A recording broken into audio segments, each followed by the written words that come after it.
Bonjour à tous, c'est Keeper qui vous parle pour une nouvelle vidéo review.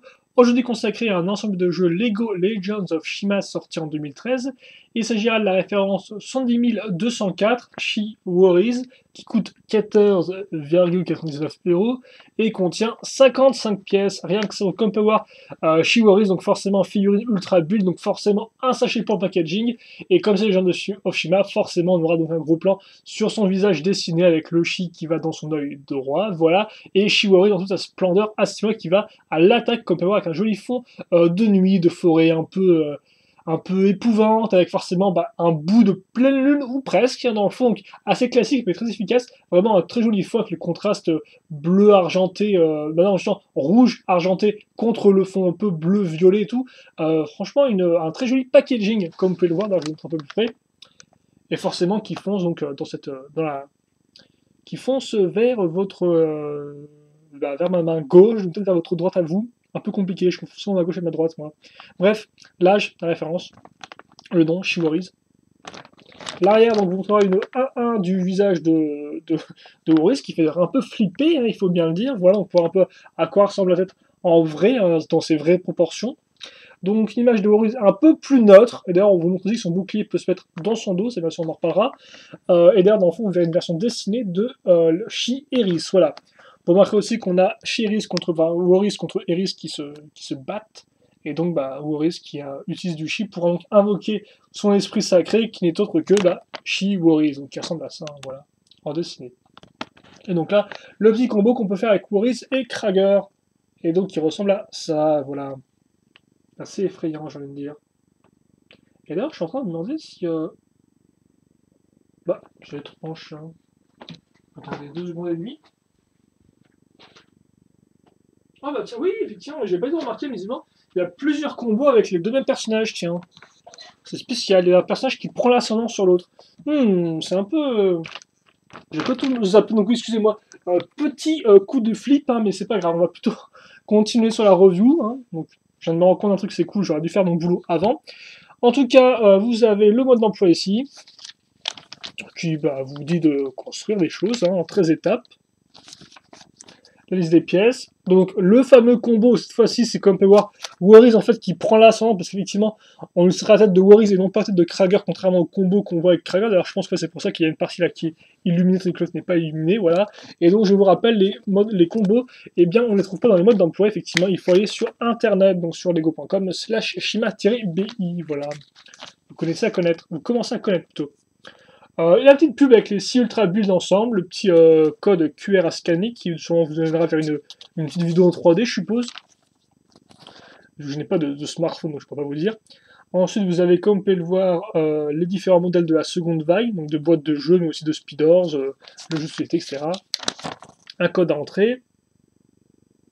Et la petite pub donc où on voit donc Laval et Krager se battre avec aussi leur forme de chi. Et donc pas de pub pour le club, mais une pub bien sûr pour la gagne éternelle, la gagne toujours là dans les pires moments, oui, enfin pour nous soutenir un peu, j'ai envie de dire, dans ce moment de flottement comme dans cette review quoi par exemple.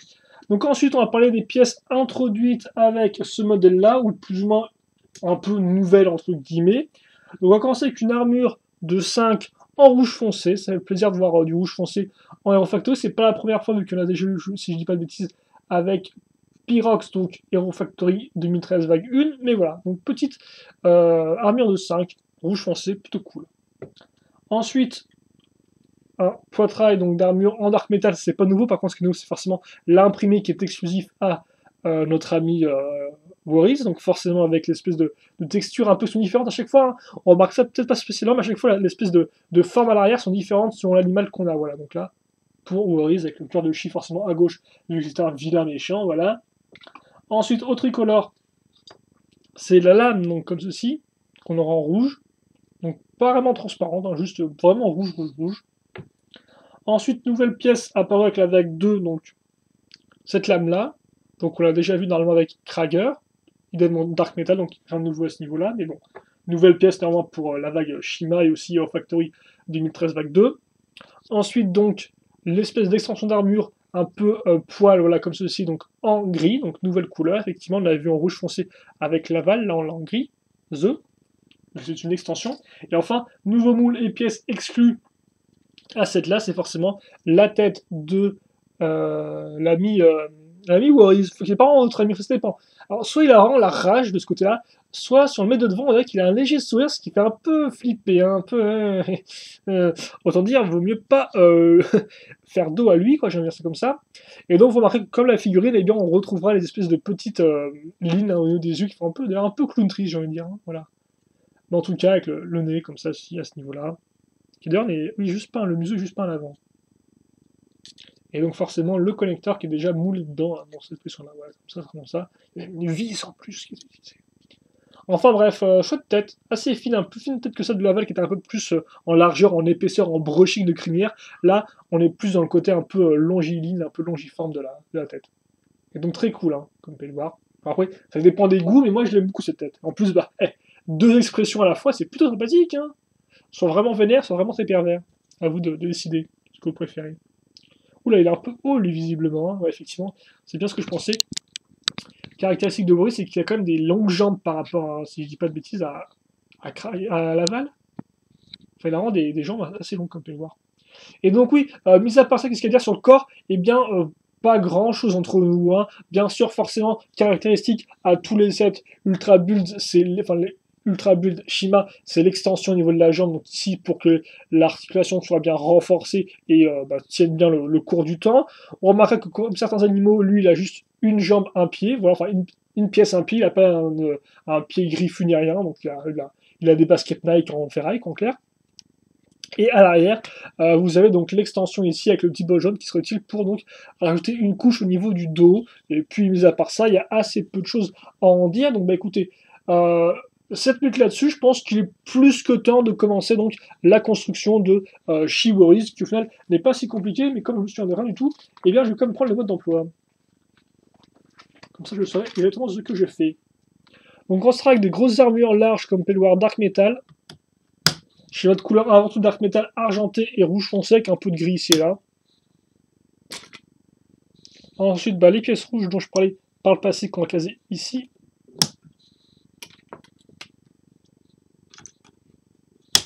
Voilà. Ensuite, on va continuer avec le corps. Alors, par contre, ce serait bien que ce soit un peu plus droit, mon choupi, hein, tout droit comme ça. Comme ça, les gens voient bien ce qui se passe, ils comprennent bien comment on te construit. Ensuite, le poitrail viendra se mettre forcément à ce niveau-là.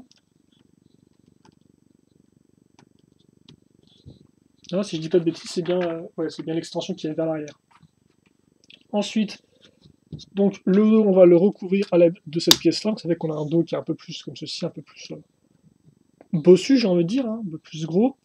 Ensuite, les bras, on va mettre l'armure dans ce sens-là, et l'extension partira vers le haut quant à elle.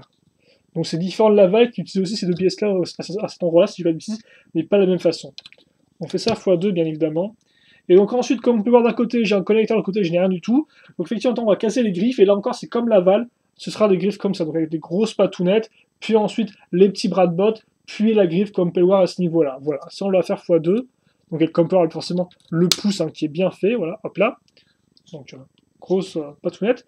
Et donc de l'autre côté, on casera aussi à ce niveau-là, effectivement. On ne casse pas ça sur le bol jaune du bout, on casse vraiment sur le bol jaune intermédiaire, notre grosse patounette. Voilà.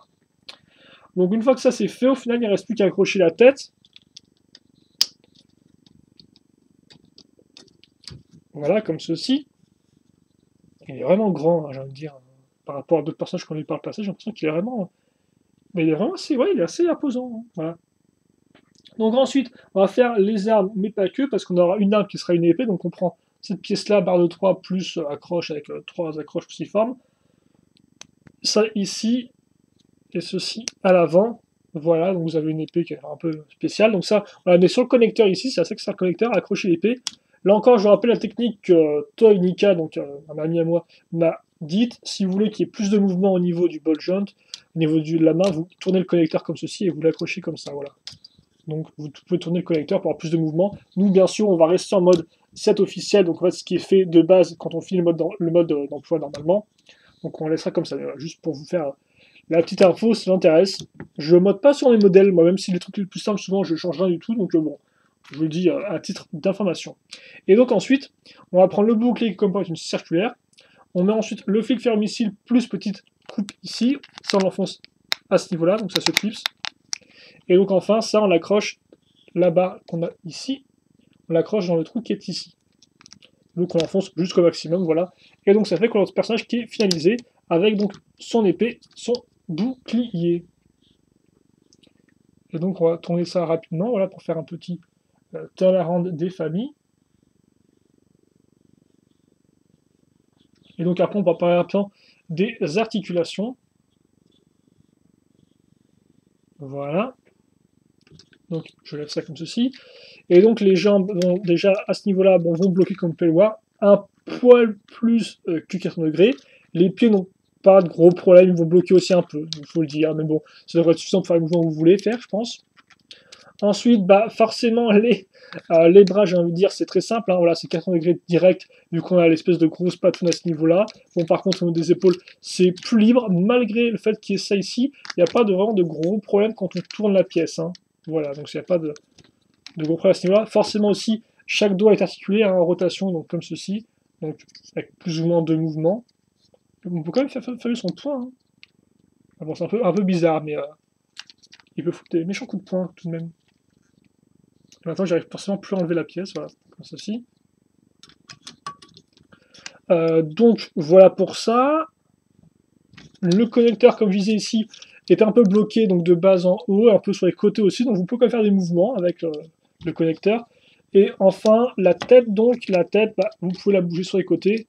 Elle touche des fois un peu le buste, mais là encore, on a quand même un peu une forme diagonale avec la tête, ce qui fait qu'elle suit plus ou moins la forme du corps. Mais pas non plus trop. Vous pouvez quand même pouvoir trop l'avancer, parce que sinon la tête ne suit plus trop. Donc c'est un peu à... Des fois c'est un peu compliqué, mais néanmoins, pour tout ce qui est mouvement de base, hein, sur les côtés et vers le haut, ça y va, quoi. Après, vers le bas, ou un peu la mettre un peu plus bossu, sera peut-être un peu plus compliqué, voilà. Mais néanmoins, mis à ça devrait le faire. Et enfin, dernier mécanisme, enfin, deuxième fonction, ça, on peut l'enlever, donc je vous rappelle, est quasi ici, hein, comme ceci. Et donc, voilà, il peut ranger son bouclier, ce qui est plutôt cool. Par contre, l'épée, elle, ne veut pas être rangée. Donc, on va mettre le bouclier comme ceci, on va le mettre un peu en pause. J'aimerais bien le mettre un peu...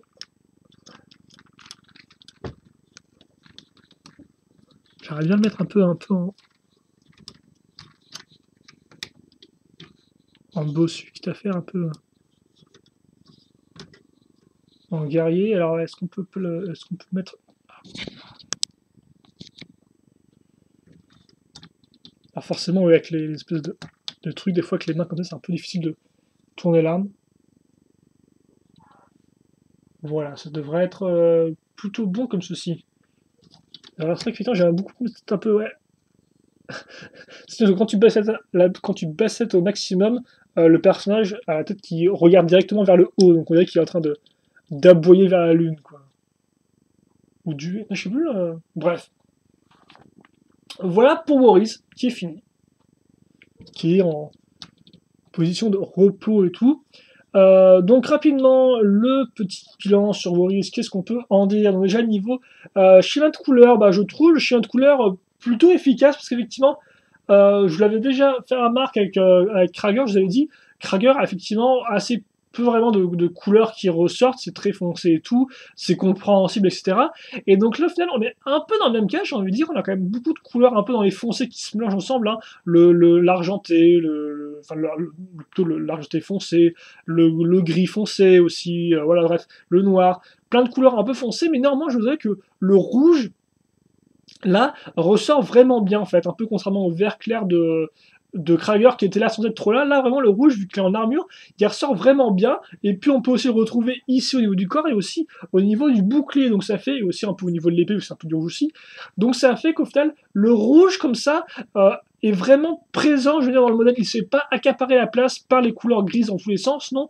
Il est quand même, il tient sa position, et ça fait qu'effectivement, on a un chouette contraste entre le rouge foncé, qui est quand même rouge, et donc les couleurs un peu plus grises, un peu plus métallisées, qui sont un peu plus simples, un peu plus fades, entre guillemets, voilà. Et donc ça fait cette espèce d'alliance entre le métal, entre guillemets, et la couleur un peu rouge comme ceci rend selon moi très bien. Après encore, les goûts, les couleurs, hein, ça se discute pas comme on dit, donc c'est vraiment à vous de voir. Mais je trouve que le schéma de couleur, en niveau schéma de couleur, il rend franchement bien et les couleurs ressortent bien quoi. Le gris foncé là, au final, c'est assez peu commun parce que souvent le gris foncé on le retrouve au niveau des os et puis basta, des os plutôt. Là, le gris foncé en tant que couleur majeure, c'est une bonne idée, et ça convient parfaitement forcément au personnage de loup et la couleur qu'on s'imagine d'un loup. Et voilà, donc ouais, non, franchement, cet aspect un peu métal, gris foncé, rouge foncé, j'apprécie beaucoup, voilà, personnellement, ça c'est... je trouve que le schéma de couleur est réussi, et en soi, les couleurs sont là encore, comme je dis, bien placées les unes par rapport aux autres. Il n'y a pas de problème. Le dark metal, on retrouve au niveau des jambes, mais aussi au niveau du corps et de l'arbre. Le rouge, je retrouve à des positions stratégiques ici, ici et là, et aussi à ce niveau-là. Et enfin, le gris foncé, là encore, on le retrouve bien casé à certains endroits. Voilà. Et l'argenté idem, l'argenté clair au final, qui reprend un peu le côté métallisé du foncé en apportant son propre contraste. Donc franchement, au niveau de schéma de couleur, je pense que c'est une réussite. Niveau sélection de pièces ensuite, on pourra noter qu'effectivement, on a donc les 4 pièces en rouge foncé, effectivement, on a de nouvelles pièces comme ça. Après, je pense pas que ce soit le must du must entre nous niveau sélection de pièces. Je pense qu'il y a mieux ailleurs niveau de figurines, mais je pense que c'est correct. Mais après, je pense pas en plus que ce soit exceptionnel, hein, selon moi. Mais après, c'est à vous de voir, mais voilà, je pense pas que ce soit spécialement incroyable. Niveau construction, c'est comme Laval au final. Hein. Niveau construction, c'est comme le personnage de Laval. Et donc ça fait que ça reste un personnage qui est très simple à construire. Il n'y a rien de révolutionnaire. On s'amuse à construire les grosses patounes, mais mis à part ça, franchement, voilà. Après, on peut essayer de comprendre comment on fait le bouclier, comment il s'accroche. On aime bien effectivement couvrir le dos à l'arrière pour donner un peu plus de forme à l'ensemble. Mais mis à part ça, franchement, c'est pas une construction très intéressante ni très vraiment novatrice. Hein. Ou même pas du tout novatrice, entre guillemets. Hein. Voilà. Donc effectivement, c'est pareil que Laval à ce niveau-là. C'est vrai qu'effectivement, Warriors et Laval partagent des caractéristiques niveau design et niveau construction. Donc c'est encore un peu à vous de voir lequel vous préférez, que les deux sont très proches l'un de l'autre. Voilà. Ensuite, niveau articulation, je pense que là encore, on est dans le terme du correct. En clair, les jambes tournent 80 degrés un peu plus, pas trop non plus. Les bras sont bloqués très rapidement, c'est compréhensible. La tête, là encore, bouger dans tous les sens, mais quand on la bouge un peu vers l'avant, ça commence un peu à bloquer. Donc, là encore, des articulations assez correctes. On peut aussi quand même, non, pas reprocher, aimer le fait que le bouclier, on peut le ranger à l'arrière, c'est quand même plutôt cool pour les poses et pour la jouabilité du modèle. Voilà. Et donc, enfin, niveau design, et bien, niveau design, comme je dis, la tête en elle-même, ça on aime, on n'aime pas, ça dépend de vos goûts. Mais moi, c'est vrai que j'apprécie beaucoup, donc forcément, il reprend le côté de Laval que j'aime déjà beaucoup, c'est le côté un peu bouclier, plus épais, plus, voilà, côté un peu vraiment un peu guerrier, qui est, bah voilà, à qui on la fait pas, quoi. Et donc forcément, on retrouve cet aspect-là à 100% avec Warriors, et même peut-être plus vu que là, effectivement, l'aspect guerrier est renforcé par le côté un peu méchant, un peu vilain, donc forcément, voilà, lui, il a pas un beau bouclier circulaire rond, lui, il a une espèce de scie circulaire, avec les grosses pointes comme ceci, il a les pics un peu qui remontent au niveau de la fourre, comme ça, qui font pas le côté un peu propre qu'avait, je veux dire, Laval, entre guillemets, même s'il me semble que Laval remonte aussi à ce niveau-là, mais l'aspect un peu... Oui, il remonte pas, ouais. Dans la c'est plus vers le bas. Donc là, effectivement, on a cet aspect un peu pic qui vont vers l'avant. Donc on a vraiment un peu cet aspect qui est plus rentre dedans, plus un peu violent et un peu écorché, entre guillemets. Et donc, rajouter à ça forcément le côté du loup, un peu comme ça, voilà, qui aboie je sais même pas si c'est un loup, c'est un bois, c'est un autre nom, bref. Le loup, la nuit, avec la pleine lune, etc., et quand on a peur sur la botte. Donc non, franchement, pour moi, c'est un elfe qui a du caractère, même si en soi, la construction est moins intéressante que d'autres personnages, quoi. Il a pas d'aile à la Iris, il a pas le côté un peu bossu de du Krager, il a pas le côté renforcé de Gorzan. Donc oui, la construction est super sommaire, super fadingue, mais néanmoins, le côté guerrier rend bien, et effectivement, voilà, si on creuse un peu comme ça, au fur et à mesure, on se rend compte que c'est vrai qu'au final, très solide, parce qu'au final, il n'y a pas de gros problèmes. Donc oui, c'est un au final, peut-être, j'ai envie de dire, c'est un peu spécial. Il a un peu ce côté générique, parce qu'effectivement, la base en elle-même n'a rien de très compliqué à reproduire, il a le côté épais, bouclé, etc., mais néanmoins, il a ce côté loup, il a ce côté rentre-dedans, il a ce côté guerrier, ce qui fait que moi, je l'aime particulièrement. Donc dépendamment de ce que vous recherchez en fait, je pense, hein, parce que si vous cherchez le côté original, je pense pas que vous le trouviez vraiment avec Worries. Mais néanmoins, si vous cherchez quelque chose de quand même de bien fait et de bien fini surtout, eh bien je pense que Worries fera l'affaire parce qu'effectivement, il a ce côté fini, il a ce côté vraiment rentre dedans, il a ce côté effectivement un peu guerrier, mais pas guerrier noble à la Laval, non guerrier un peu voilà un peu guerrier un peu rentre dedans, un peu violent à la Worries. Donc voilà, je pense que moi c'est comme ça que je vois le personnage, c'est ce qui me plaît dans le personnage, donc vous peut-être que ça vous plaira aussi, et si ça vous plaît pas, bien, vous savez que maintenant effectivement vous pouvez aller acheter autre chose. En attendant, je pense qu'on a fait le tour. Donc Worries, bon modèle, d'ailleurs j'ai pas oublié non plus de caser sa petite figurine, donc j'ai chopé dans la Citadelle Aigle, mais maintenant il me semble qu'on peut aussi le choper dans le dans le gros véhicule loup, hein, si je dis pas de bêtises, je peux me tromper. En tout cas, voilà. Donc bah, écoutez, on va se quitter là-dessus. Questions, commentaires, c'est pas les poser, j'y répondrai avec grand plaisir comme d'habitude. Et puis bah écoutez, portez-vous bien, passez une bonne journée, bonne soirée, bonne ce que vous voulez. Et puis nous on se retrouve plus tard pour une nouvelle vidéo review, je suppose. Ou même une nouvelle vidéo tout court, hein. Voilà. Allez, donc bah, merci d'avoir suivi et à la prochaine. Allez, salut.